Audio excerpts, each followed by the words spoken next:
कोई कोई लोग तिलक धारण करते हैं। धारण शब्द से अर्थ है टू सस्टेन, धारण कीजिए उसे। जैसे धरती सबको धारण की हुई है, धरती न होती तो हम आप कहाँ बैठते। धरती है तो जीवन की कल्पना है, इस लोक की कल्पना है, पृथ्वी लोक। सज्जनों, उसी तरह से योग भूमि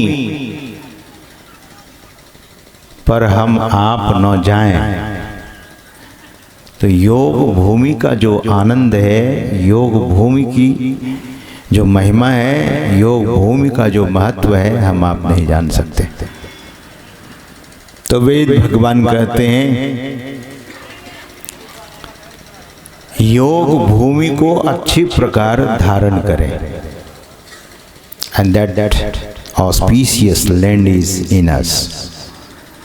वो पवित्र भूमि, वो मंगलदायी भूमि जो जीवन को कुशलता में परिवर्तित कर देती है, वो भूमि हम आपके भीतर है।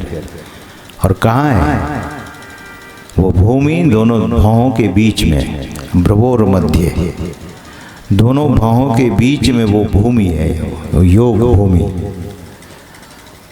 और यह जीव उस योग भूमि से हटा हुआ है, अंधकार में पड़ा हुआ है, अज्ञान में पड़ा हुआ है, आवागमन के चक्र में पड़ा हुआ है, सुख दुख के चक्र में पड़ा हुआ है। और यहाँ सुख से मतलब, सुख दुख से मतलब संसार में क्षणिक सुख होता है और दुख होता है। एक और सुख है जिसे शाश्वत सुख कहते हैं, the eternal happiness. The momentary happiness is not really for us. क्षणिक सुख होता है लोगों को, लोग नए वस्त्र पहनते हैं तब भी उनको अच्छा लगता है, सुख लगता है। कोई आपको अच्छी चीज गिफ्ट करते हैं, भेंट करते हैं, तब आपको बड़ा अच्छा लगता है। आपको कोई अच्छी वस्तु खाने को दिया जाता है तब भी बड़ा अच्छा लगता है। खा करके स्वादिष्ट भोजन को, भोग्य पदार्थ को जब लोग भोग करते हैं, ग्रहण करते हैं, तो लोगों को बड़ा सुख लगता है। लेकिन दैट्स ऑल मोमेंटरी हैप्पीनेस, वो क्षणिक सुख है। संत महात्मा लोग और शास्त्र शाश्वत सुख की बात करते हैं, शाश्वत सुख की ओर जाने के लिए कहते हैं। शाश्वत सुख को पाने के लिए संत महापुरुष कहते हैं। शास्त्र कहता है कि शाश्वत सुख मिलेगा तो वो ऐसा सुख है कि छुटाने पर भी कभी वो सुख छूटेगा नहीं, हटाने पर भी वह सुख हटेगा नहीं, मिटाने पर भी वह सुख मिटेगा नहीं, नष्ट करने पर भी वो कभी नष्ट होने वाला नहीं है। ऐसा सुख है और उस सुख को पाने के लिए योग भूमि पर जाने की जरूरत है। और योग भूमि पर कैसे जाएंगे? तो वेद भगवान कहते हैं बुद्धि योग। ये बुद्धि योग क्या है? बुद्धि योग मतलब सत्संग। पहले बुद्धि योग, प्रथमम युञ्जानः मनः। पहले बुद्धि योग कीजिए। और बुद्धि योग मतलब यही सत्संग, जहाँ बैठकर हम आप अपनी बुद्धि का योग उस शाश्वत सुख के लिए कर सकते। बाहर में पहले जानकारी, बाह्य रूप से हम आप इस ज्ञान को समझ लें, उसके बाद जीवन में उतारें। हम सबों को प्रैक्टिकल करना होता है, हम सबों को प्रैक्टिकल करना होगा। तो इसीलिए महापुरुषों ने सत्संग को दो भागों में बांट दिया, एक बाह्य सत्संग, दूसरा अंतरंग सत्संग, आभ्यंतर सत्संग, भीतर का सत्संग। सदगुरु महाराज कहते हैं नित्य सत्संगति करो बनाई, अंतर बाहर द्वय विधि भाई, धर्म कथा बाहर सत्संगा, अंतर सत्संग ध्यान अभंगा। ये धर्म कथा का मतलब कर्तव्य कथा। यहाँ धर्म कथा से मतलब है कि हम मनुष्यों का क्या कर्तव्य है, हम मनुष्यों का क्या धर्म है। तो बाहर के सत्संग में धर्म कथा सुनाई जाती है कि हम सबों का कर्तव्य क्या है, what is our finally the duty, हम सबों का क्या कर्तव्य है उसको जाने। कर्तव्य ही को परिमार्जित और शास्त्रीय भाषा में धर्म कहा जाता है। तो धर्म कथा बाहर सत्संगा, ये बाहर का सत्संग है। लेकिन अंतर सत्संग क्या है? सदगुरु महाराज कहते हैं कि नैनन मूंद ध्यान को आसन, करो होई दृढ़ बैठ सुखासन, मानस जाप नाम गुरु केरा। यहाँ वेद भगवान कहते हैं कि पहले बुद्धि योग फिर मानस योग। मानस जाप नाम गुरु केरा, मानस रूप ध्यान उन्हीं केरा, यह अवलंब ध्यान कछु होई, अब पुनः दृष्टि बल कीजे सोई। This is the base for the meditation. क्या है बेस? बेस क्या है? मानस जाप ध्यान उन्हीं केरा, मानस रूप ध्यान उन्हीं केरा। मानस जाप और मानस ध्यान ये दोनों चीज, लेकिन इसके पहले बुद्धि योग, इसके पहले सत्संग, बाह्य सत्संग। बाहर के सत्संग में बैठ करके सत्संग को समझ लेंगे तो भीतर में प्रेम जगेगा, भीतर में लगन लग जाएगी, उत्कंठा होगी, भीतर में अभीप्सा होगी, जानने की इच्छा होगी, पाने की इच्छा होगी। तो सज्जनों, इसीलिए वेद भगवान कहते हैं पहले बुद्धि योग, पहले सत्संग, पहले बाह्य सत्संग। इस मंत्र में बाह्य सत्संग की भी चर्चा है और इस मंत्र में अंतर सत्संग की भी चर्चा है। अंतर सत्संग क्या? तो अग्नि की ज्योतियों का योग कर, अग्नि योग, ज्योतिर्योग, बिंदु ध्यान। इस मंत्र में नाद ध्यान की चर्चा नहीं है। आगे के मंत्रों को जब पढ़ेंगे तब नाद की भी चर्चा है, लेकिन पहले ज्योतिर्योग है। सज्जनों, बाहर का सत्संग में खूब अपने को लगाना होता है। बाहर के सत्संग को श्रद्धा से, ध्यान से, एकाग्रता से जब कोई सुनता है तो भीतर में उसे अभीप्सा हो जाती है, जिज्ञासा हो जाती है। तो जानना सबसे पहले जानना जरूरी है। जानेंगे तो करने की भी इच्छा होगी, पाने की भी इच्छा होगी। जैसे आजकल के जो युवान लोग हैं, युवान भाई बहन हैं, बाहर के मुल्कों के बारे में सुनते हैं कि वहाँ पॉल्यूशन नहीं है, रोड ट्रैफिक नहीं है, लाइफ बहुत इजी है, बहुत कंफर्टेबल है। तो बहुत लोग पढ़ करके, बहुत युवा भाई बहन पढ़ करके अपने देश को छोड़कर विदेशों में चले जाते हैं, अन्य मुल्कों में। मैं अभी ऑस्ट्रेलिया में था जून में, का नाम, मैं हिमाचल से, तो मैं कोयम्बटूर से, तो कोई ऐसे नाम लेकर, तो मैं उन बच्चों को बिठाया अपने पास और उनसे पूछा, What you have find here? What you have got here? क्या आपको मिला, क्या पाया आपने यहाँ? तो उन्होंने कहा कि यहाँ लाइफ बहुत कंफर्टेबल है। The life is so comfortable Swami ji, जीवन बहुत ही आरामदायक है।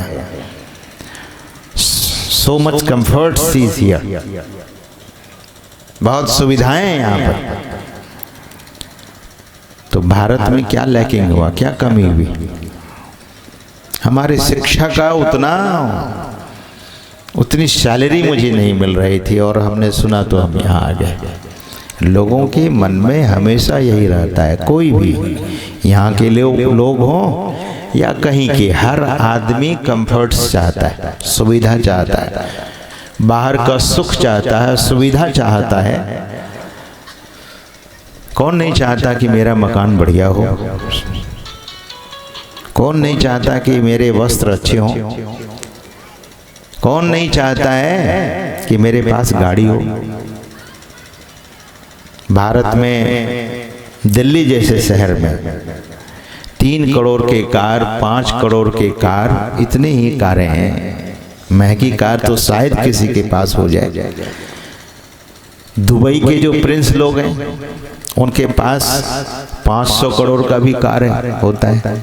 500 करोड़, जिसमें लोग हवाई जहाज भी खरीद सकते हैं। 400 करोड़ में हवाई जहाज आ जाता है, लेकिन 500 करोड़ का कार है उनके पास। सोने की चादर से बनी हुई कारें होती है, हीरे मोती जवाहरात जड़ा होता है। कार की मशीन की कीमत इतनी नहीं है, लेकिन उसमें इतने लग्जरियस चीज लगा दिया गया है, इसलिए वो कारें बहुत महंगी हो गई।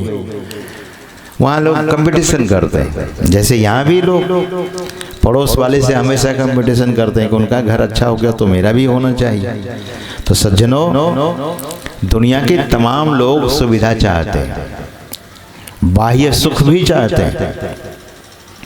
संत महात्मा लोग किसी को मना भी नहीं करते कि आपके पास अच्छा धन हो, आप धनवान बने, आप प्रतिष्ठावान बने, आपकी ख्याति प्राप्त, आपको ख्याति मिले, आपको कीर्ति मिले।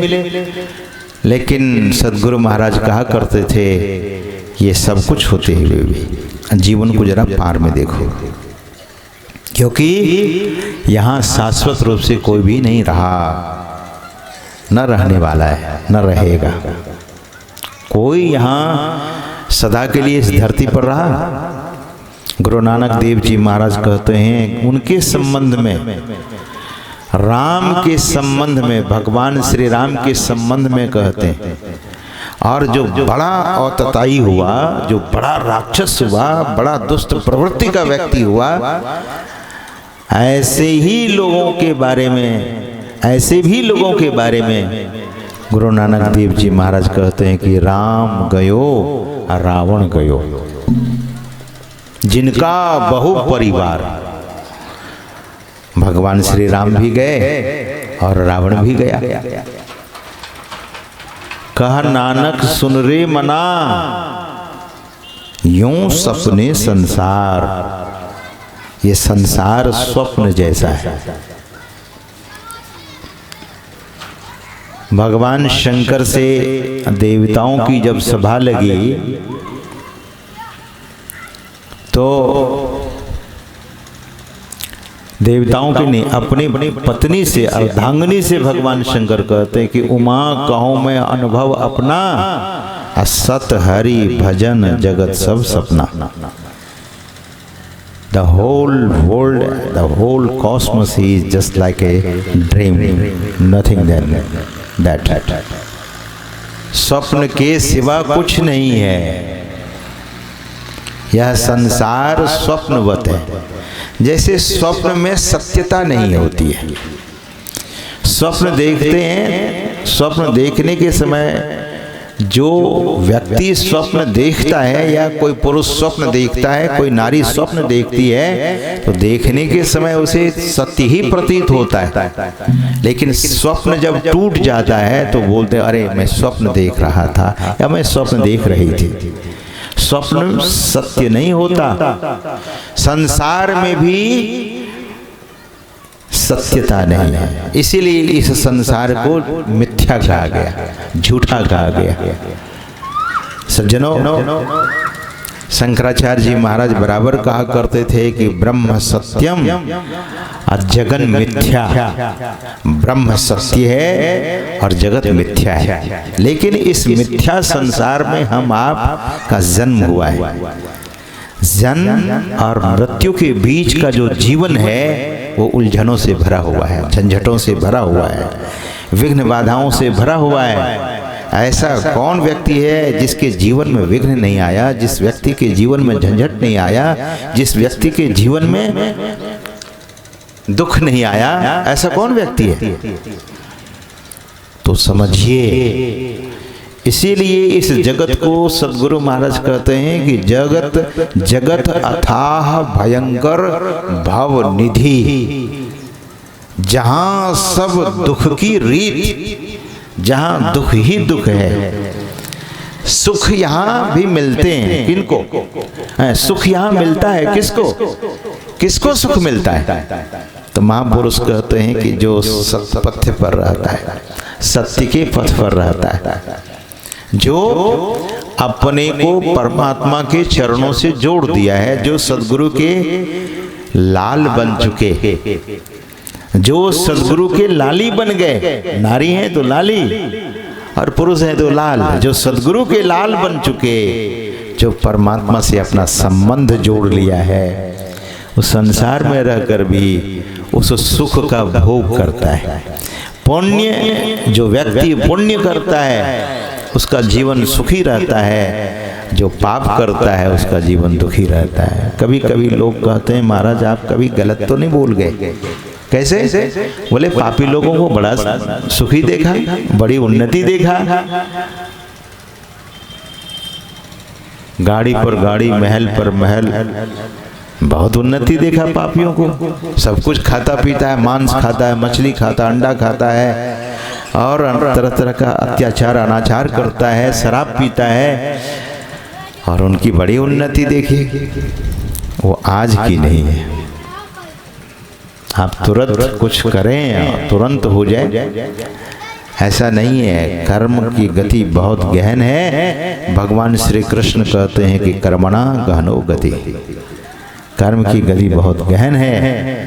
ऐसा नहीं होता है कि शुभ करने से अशुभ हो, ऐसा कभी नहीं होता। सज्जनों, सूर्य उदय होने के बाद फिर रात नहीं रह जाती है। उसी तरह से पुण्य करने वाला व्यक्ति के पास प्रकाश रूपी सुख आता है। कहने का भाव ये है कि हम आपका जीवन यहीं तक नहीं है, मृत्यु होने के बाद भी जीवन रह जाता है, शरीर की मृत्यु होती है। यही बात गुरु गोरखनाथ जी महाराज कहते हैं। क्या कहते हैं? काया हंस संगी होय आवा। काया, this is our precious human body, शरीर, इसको काया भी बोलते हैं। काया और हंस, यू जीव, संगी होय आवा, दोनों संग होकर के आया। जाता जोगी किन्हों न पावा, जब जाने लगे तो देखा आप सबों के भी रिलेटिव्स लोग गए होंगे दुनिया से, जो दादा परदादा और पता नहीं कुछ तो लोग जवानी में कुछ बचपन में चले जाते हैं, तो जाने वाले को कोई देखा कि वो जा रहा है। आप जब गाड़ी पर बैठकर चलते हैं तो लोग कहता है कि फलाना बाबू चले गए गाड़ी पर बैठकर, लेकिन जब जीव जाता है इस शरीर से तो जाता जोगी किन्हों न पावा, जाते हुए जीव को कोई नहीं देख पाता। जामन मरण बहोरी वियोगी। गोरखनाथ जी महाराज से किसी ने पूछा कि आप साधु क्यों बन गए? व्हाई यू हैव बिकम साधु? तो गोरखनाथ जी महाराज कहते हैं जामन मरण बहोरी वियोगी, अताथे गोरख फैला योगी। इसीलिए मैं योगी हो गया। जन्म और मरण को देखकर और बहुत बार मिलन और बिछड़न होता रहा। बहुरी वियोगी, बार बार हम बिछड़ गए, ताथे गोरख फैला योगी। सज्जनों, इसीलिए जीवन को समझिए और सत्संग से प्रेम कीजिए। जीवन में प्रधानता किसकी? What is the important for you? You must understand. क्या महत्वपूर्ण है जीवन का? तो महापुरुष कहते हैं कि सत्संग को महत्व दीजिए। कब देंगे सत्संग का महत्व? When you are going to give the importance to the holy association, कब आप सत्संग को महत्व देने जा रहे हैं, कब देंगे? Unless you are going to understand nicely, elaborately, जब आप समझ लेंगे सत्संग को अच्छी तरह से तो महत्व आप देने लगेंगे, तब गुरु महाराज की वाणी सिद्ध हो जाएगी, सत्संग नित और ध्यान नित। इस वाणी को चरितार्थ करना है, इस वाणी को उतारना है कि सत्संग नित और ध्यान नित। जैसे भोजन शयन विश्राम लोग करते हैं प्रतिदिन, उसी तरह से गुरु महाराज सदगुरु महाराज कहते हैं कि सत्संग को जीवन में मूल सूत्र बना लीजिए। It should be your main principle, सिद्धांत सूत्र बनाइए। सत्संग को नित्य करना है, ध्यान को नित्य करना है। तो ध्यान आंतरिक सत्संग है, और ये प्रार्थना सद्ग्रंथों का अध्ययन पठन पाठन पाठ जब आप करेंगे तो ये बाहर का सत्संग होगा। बाहर का सत्संग समझने के लिए है और जोड़ने के लिए है। बाहर का सत्संग नहीं करेंगे तो जुड़ नहीं पाएंगे, भीतर में प्रेम नहीं जग पाएगा। इसीलिए बाहर का सत्संग भी बहुत जरूरी है। सदगुरु महाराज परम संत बाबा देवी साहब से नादानुसंधान की दीक्षा जब प्राप्त कर ली, जब सदगुरु महाराज ने दीक्षा प्राप्त किया बाबा देवी साहब से, तो अपने पैतृक भूमि में धरहरा में, आप जानते होंगे गुरु महाराज की पैतृक भूमि को, वहां पर एक कुआं खुदवाते, गहरा कुआं खुदवा कर पानी आने के पहले तक उस कुआं को खोदा गया। पानी का लेवल नीचा था, उसमें आसन बिछाकर, ऐसे सीढ़ी लगवाकर आसन बिछाकर बैठते थे, ध्यान करते थे। बैठते बैठते बैठते शरीर उनका पीला हो गया। आप जब बीज को धरती के नीचे डालते हैं तो धरती का रंग क्या है? पीला है। तो शरीर सदगुरु महाराज का पीला हो गया, लेकिन प्राप्ति कुछ नहीं हुई, उपरामता आ गई। जमाने की बात थी सज्जनों, पोस्ट कार्ड चलता था। आजकल तो दर्शन ही नहीं होगा पोस्ट कार्ड का। आज के बच्चे जब सुनेंगे पोस्ट कार्ड क्या होता है, तो चिट्ठी लिखी जाती थी पोस्ट कार्ड में, 5 पैसे या पता नहीं 1 पैसे में मिलते होंगे। गुरु महाराज के समय में, हम लोगों के समय में 15 पैसे में, हम लोगों ने भी चिट्ठी लिखी है। 15 पैसे के पोस्ट कार्ड आते थे। गुरु महाराज के समय में हो सकता है 1 पैसे या पता नहीं। तो चिट्ठी लिखी उसने सदगुरु महाराज ने बाबा देवी साहब को कि मुझे कुछ भी अनुभव नहीं होता। तब परम संत बाबा देवी साहब ने चिट्ठी उधर से लिखी कि केवल ध्यान करते रहोगे तो ध्यान में उपरामता ही हो जाएगी। इसीलिए सत्संग भी करो। सत्संग किया करो। सत्संग को जल कहा गया और ध्यान को भोजन कहा गया। भोजन पचेगा कैसे जब तक आप जल नहीं पिएंगे? इसीलिए बड़ा जरूरी है सत्संग हम सबों को करना चाहिए। और वेद भगवान उन लोगों से कहते हैं कि जीवन में अगर आप सुकून चाहते, जीवन में अपनी भलाई चाहते, जीवन को सद्गति की ओर ले जाना चाहते, तो महापुरुष कहते हैं कि सत्संग। अगर जीवन में आप आनंदित रहना चाहते, प्रसन्न रहना चाहते, देखिए अब तो जमाने के हिसाब से महात्मा लोग गाड़ी पर बैठते हैं, फ्लाइट से चलते हैं। मैं भी चलता हूँ, अभी आपके बीच गाड़ी से ही आया। कहीं हम लोगों को मौका मिलता है तो हेलीकॉप्टर से, कहीं फ्लाइट से, कहीं हवाई जहाज से जाना होता है। लेकिन उस जमाने में साधु महात्मा कभी कभी ऐसा देखा गया कि एक ही जगह पर रहा करते थे। हरिद्वार में एक महात्मा थे भोले बाबा जी महाराज।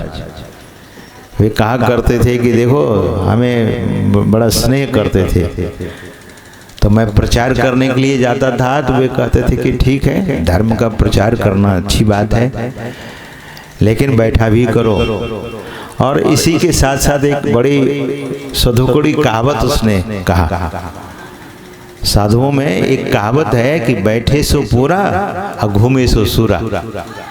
जो बैठता है साधु वो पूरा तो पूर्णता की ओर है, और जो घूमता है वो सूरवीर है। तो सज्जनों, हम सबों के जीवन में साधुओं की वाणी, तो वे साधु जो एक ही जगह पर रहते थे उनके पास कुछ नहीं होता था। आपने सुना होगा महर्षि दंडायन के संबंध में, कदाचित पढ़ा भी होगा। महर्षि दंडायन के सामने दुनिया के वो विश्व विजयी सिकंदर जब पहुंचता है तो पहले तो थाल से हीरे मोती जवाहरात, थाल में हीरे मोती जवाहरात सजाकर भेजा अपने दूतों के द्वारा। सुना था उनके गुरु ने सावधान किया था कि भारत में ऐसे मत जाना, संभल कर जाना, क्योंकि ये ऋषि मुनियों का देश है, साधु संतों का देश है भारत। दंडायन ऋषि के पास जब भेजा, उनके गुरु अरस्तु ने कह दिया था सिकंदर को, अंग्रेजी में उनको लोग अलेक्जेंडर कहते हैं, उसी को सिकंदर कहते हैं। तो सिकंदर जब हीरे मोती जवाहरात से भरे थाल को भेजा अपने दूतों के साथ, तो महर्षि दंडायन ने कहा कि अरे इस कंकड़ पत्थर को यहाँ लाकर क्यों रख दिया तुमने। देखिए, दिस इज द विजन, ये दृष्टि होती है। हम आपकी दृष्टि कैसी है? एक सज्जन है किसी माँ को, किसी बहन को माँ की तरह देखता है, और एक वैसे दुर्जन है जिसकी आंखों में बड़ा दोष है, किसी नारी को देखकर उनका मन विकृत होता है, दूसरी दृष्टि से देखता है। इसीलिए शास्त्र कहता है कि यथा दृष्टि तथा सृष्टि। दृष्टि कैसी है हम आपकी? महर्षियों की दृष्टि, ऋषियों की दृष्टि, संतों की दृष्टि वो बहुत विलक्षण होती है सज्जनों। महर्षि दंडायन ने कहा, एक कंकड़ पत्थरों को लेकर आए तुम, किस लिए आया? तो अपना परिचय दिया और कहा कि मैं विश्व विजयी सिकंदर का दूत हूँ, ले जाओ वापस। इसकी जरूरत उन्हीं को है, मुझे जरूरत नहीं है। सिकंदर के पास दूत जब वापस गया हीरे मोती जवाहरात लेकर, तो सिकंदर बात सुनकर के हिल गया और अपने गुरु को याद किया। सही कहा था, मेरे सदगुरु ने सही कहा था कि भारत संतों की भूमि है, ऋषि मुनियों की भूमि है, यह ऋषि प्रधान देश है। आपने सुना होगा ये देश को कृषि प्रधान देश कहा गया है, और इस भारतवर्ष को ऋषि प्रधान देश कहा गया है, जहाँ जो भूमि ऋषियों की है, मनुष्यों की है, उन संतों और महात्माओं की भूमि है सज्जनों। ऐसे भूमि पर सिकंदर आया और तो बहुत जोर का झटका लगा और सोचा कि जो हीरे मोती जवाहरात को झुटला दिया वो कोई साधारण नहीं होगा, चलना चाहिए उनका दर्शन करने के लिए। सिकंदर जब जाता है दर्शन करने के लिए, तो सिकंदर में तो अकड़ थी, बगल में दो तलवार लटक रही थी। उस जमाने में वही हथियार बड़ा होता था। आज के ज़माने में पिस्टल है न जाने कितने, अब तो पिस्टल भी डिजिटल हो गया, इतने लेजर वगैरह लगा हुआ है सज्जनों। तो उस ज़माने में वही बड़ा हथियार